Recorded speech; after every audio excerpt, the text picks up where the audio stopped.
Hello, I'm Mayor Anne M. Thane, Mayor of the City of Amsterdam. This is my 2011 State of the City address. 3 years ago, I was given the gift to serve as Mayor of the City of Amsterdam because of my promise to be creatively proactive and responsive to the needs of this small, struggling city. At the time, I had laid out an ambitious agenda targeting financial stability, organization, and innovative economic development efforts. I promised to keep the priorities established in our comprehensive plan squarely in my sights. By so many measures, we are able to mark 3 years of steady progress toward our goals. I am very proud of the many successes we have had in protecting and advancing the interests of the taxpayers of our city. I have likened the condition of the city that I inherited to receiving a bag of yarn, tangled and tightly twisted, each strand a necessary element of city government.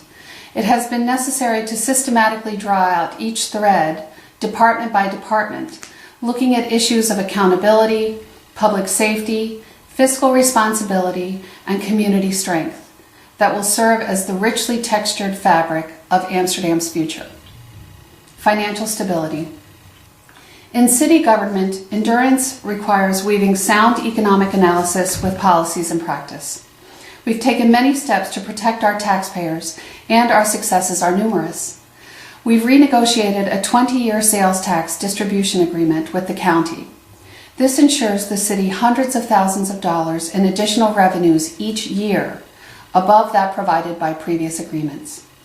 We've negotiated long-term water distribution agreements with the towns of Amsterdam and Florida that will generate additional shared revenues once this difficult economy improves. We've negotiated and received over $3 million from BeachNut for upgrades to our wastewater treatment plant in exchange for extension of our water and sewer lines, and anticipate over $500,000 in both water and sewer fees per year. We've entered into an agreement with GAVAC that will garner approximately $50,000 in its first year. This is a revenue source new to my administration. In just 3 short years, we've secured millions of dollars in grants for projects as varied as the following: $10.2 million in stimulus funding for upgrades to our water filtration plant. Completion of this project is expected in just about a month and will provide improved water quality exceeding all state and federal standards. Over $1 million in stimulus and grant funds for bus purchases and critical improvements to our transportation facility. Over $1 million in stimulus funding to rebuild Guy Park Avenue and several other key arteries in the city. $2.5 million from Restore New York for redevelopment of the Mahasco property. Just under $1 million in small cities funding to inspire revitalization of parts of Division Street and our downtown Main Street. Close to $2 million in community development block grants that have gone toward infrastructure improvements across the city, including storm sewer separations, repairs to the West End pump station, installation of a new emergency generator on the West End, and restoration of the water distribution system on Market Street Hill and parts of the South Side. Over $1 million from HUD's Home Investment Partnership Program, allowing for the rehabilitation of over 60 residential units. The grants listed above are by no means exhaustive. We've received smaller grants for planning, marketing, recreational opportunities, and public safety.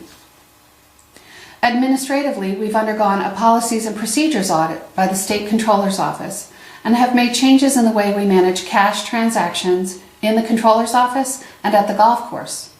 We've undertaken a rigorous analysis of our contracts, debt management, and departmental budgets in preparation for this year's budget process to protect our upgraded A3 bond rating.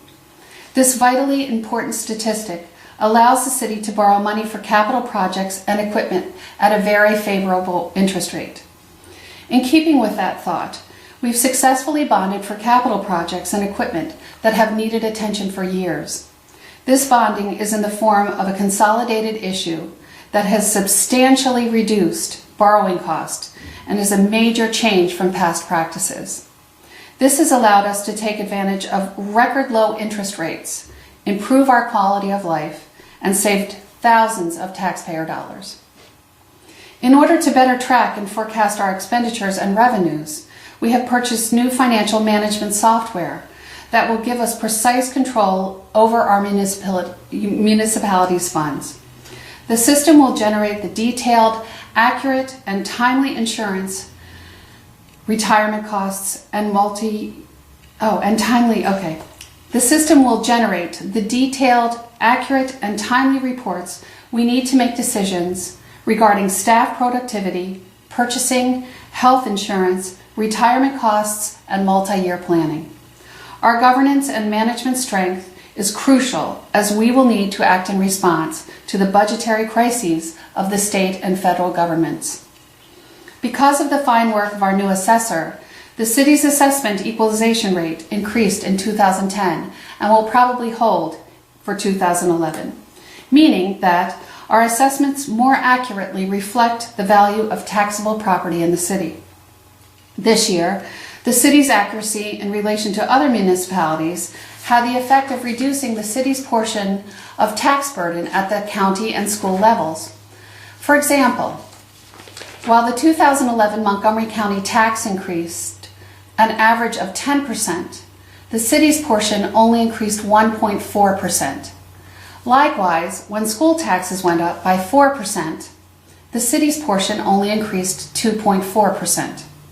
We are grateful to our assessment department staff for their professionalism, attention to detail, and strong stewardship in this process. Foreclosure proceedings conducted within the past year have enabled residents to take control of revitalizing their own city. Of the 131 parcels sold at auction, more than $1.4 million of property went back on the assessment roll and produced over $325,000 in sales proceeds at the auction. The city is now positioned to actively manage any new additions to its portfolio through orderly disposition.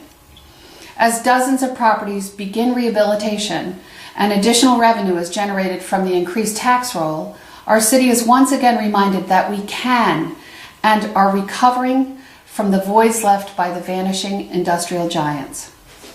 Accountability. Though challenges remain ahead of us, we will drive forward with the necessary progressive reforms by which we will be a model city of transformation. Accordingly, the golden thread running through this colorful governmental fabric is accountability.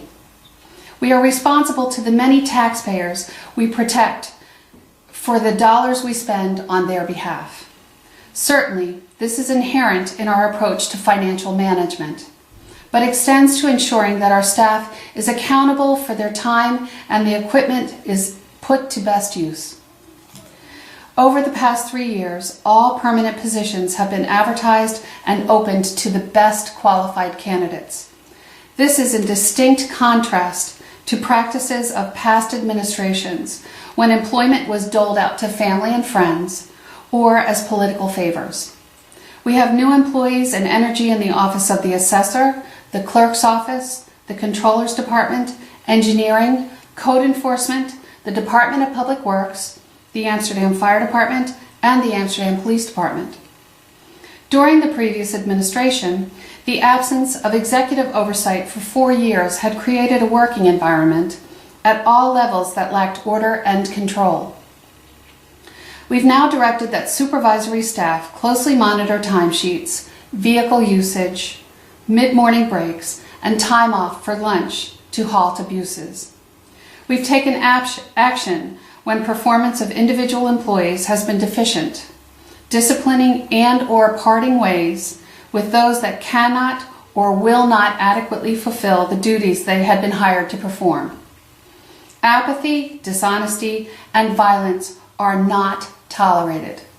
This dynamic has improved the quality and effectiveness of our workforce. We've taken measures to rein in overtime costs. Earlier in the year, the controller changed the way overtime had been reported to the council, which brought the long-standing overages into light. Transparency in this process is essential. We've been working closely with our departments to analyze where and when overspending is occurring and made a detailed report so that our elected officials and constituents would better understand our obligations and needs. I recently issued an executive order that prohibits unbudgeted overtime unless life or property is threatened. Department heads must now plan and petition the council for anticipated overtime needs, bringing all branches of municipal government together to master this difficult problem. Great emphasis has been placed on tracking and reporting of operational activities, as new documentation methods have been developed for code enforcement, property maintenance, grants management, absentee landlord registration, and fire hydrant monitoring. Departments that had previously been acting in isolation now work as a team by communicating regularly to problem solve and collaboratively address needs. This is evident in our approach to the fires of 2009 on Market Street Hill, which brought into hard focus the deficiencies in our water distribution and fire prevention system. In very short order, an action plan was developed between the Department of Public Works, the Amsterdam Fire Department, Engineering, AFSCME, and my office to delineate a strategic approach that would overcome our deficiencies. Resulted remedies include the production of new interdepartmental forms for immediate sharing of information, entering GPS coordinates of all hydrants into the Amsterdam Fire Department's computerized emergency response system, the physical color coding of hydrants to indicate operability, and systematic water flow testing in the area. A prioritized list of repairs and replacements will be prepared from gathered data. Because of our work, we have received funding to pay for implementation of this project. Since the ill-fated occurrences of 2009, well over 50 hydrants around the city have been replaced and repairs have been made to damaged valves, water mains, and laterals. Residents are safer and work carries on. Partnering. Department personnel have also collaborated to strategically tackle the complexity of code enforcement, property disposition, and the demolition of dangerously dilapidated residential properties. To date, over 30 structures have come down, and we are in the process of carrying out 40 more demolitions. This group concept has extended to the many helpful public and private organizations, agencies, and committees that assist us in our continuous endeavors to provide for our taxpayers. Our joint ventures regularly include assistance from the Amsterdam Urban Renewal Agency, the Amsterdam Industrial Development Agency, the Amsterdam Waterfront Foundation, Rivercrest Development, the Montgomery County Department of Public Works, the Montgomery County Business Development Center, and the Greater Amsterdam School District. These healthy relationships have resulted in the rescripting of our zoning ordinances, an important goal identified in the city's master plan, which will be completed in early spring, neighborhood revitalization funding and activities, increased notice from state agencies, the legislature, and the private business sector, and growing opportunities for promotion, cultural exchange, and curriculum development. Some activities of particular note: a number of healthcare entities, social service organizations, and the city are joining forces to start a temporary shelter for the homeless here in Amsterdam in February to care for those that cannot provide for themselves. This is at no cost to taxpayers. A variety of committed individuals, agencies, churches, and the city have combined their resources to launch Montgomery County's first Habitat for Humanity, again at no cost to taxpayers. Acceptance into the national organization is imminent. The property at 208 Guy Park Avenue has been given a new lease on life through a complete gutting and rehabilitation thanks to Rivercrest Development, the not-for-profit arm of the Amsterdam Housing Authority. This has saved a keystone property in that vicinity, and more projects are planned for the neighborhood. It also drastically improved the look of a major intersection in our city. Rivercrest will rehabilitate a second property just around the corner, where targeted demolition combined with rehabilitation efforts have revitalized a residential section of Division and Clinton Streets, that had been steadily falling into decline.